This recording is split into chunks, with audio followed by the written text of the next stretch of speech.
Hey everybody, welcome to episode 18 of What Not to Miss with Chris.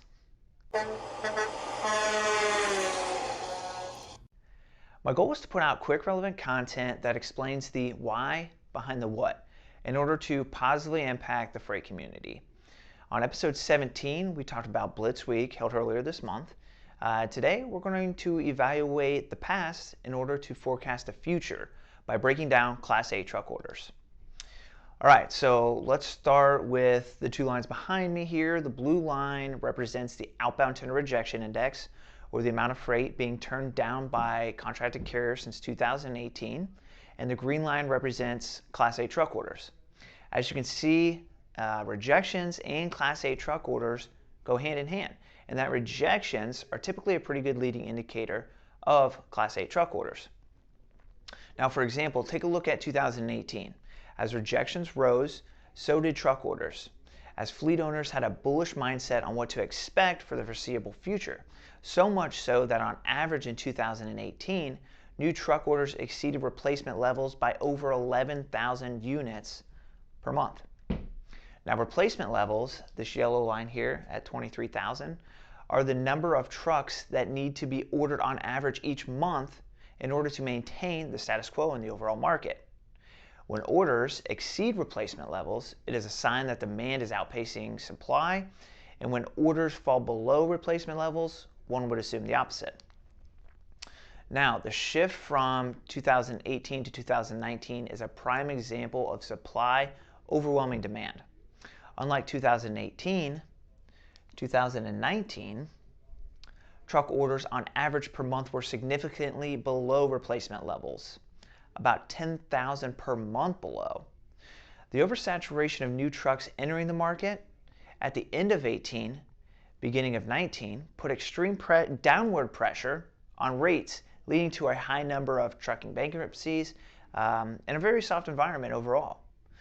Now, do I think this is the exact situation that will repeat itself at the end of this year or the beginning of next year? Probably not. But let's talk about some of the similarities and possible scenarios that may arise. So in Q4 of 19, we started to see an uptick in new truck orders, followed by a sharp decline at the beginning of 2020 due to COVID-19. During this period at the beginning of 2020, a large amount of new truck orders were canceled out of fear of the unknown. To most everyone's surprise, stimulus-related spending and a shift from service spending to goods caused rejections in truck orders to skyrocket. And by October 2020, we exceeded replacement levels for the first time since Q4 of 2019. Now, while replacement levels had been exceeded, the fact that we had been sitting significantly below replacement levels for almost 2 years here still remained a concern, especially as volumes began breaking record after record halfway through 2020, helping to keep rejections and rates at historical highs. Which brings us to today. So far this year, we've averaged over 37,000 new orders per month. That's more than 14,000 units per month above replacement levels and 18,000 more on average per month than what we saw last year. And while it's safe to say the demand for the new truck orders is warranted, the fear for many fleet owners is when they will actually take ownership of their new trucks. For many truck manufacturers, they've already stated that orders placed at the end of Q1 this year will more than likely not be delivered until Q1 of 2022 due to labor and material shortages like with semiconductor chips. Another concern many carriers share is driver recruitment.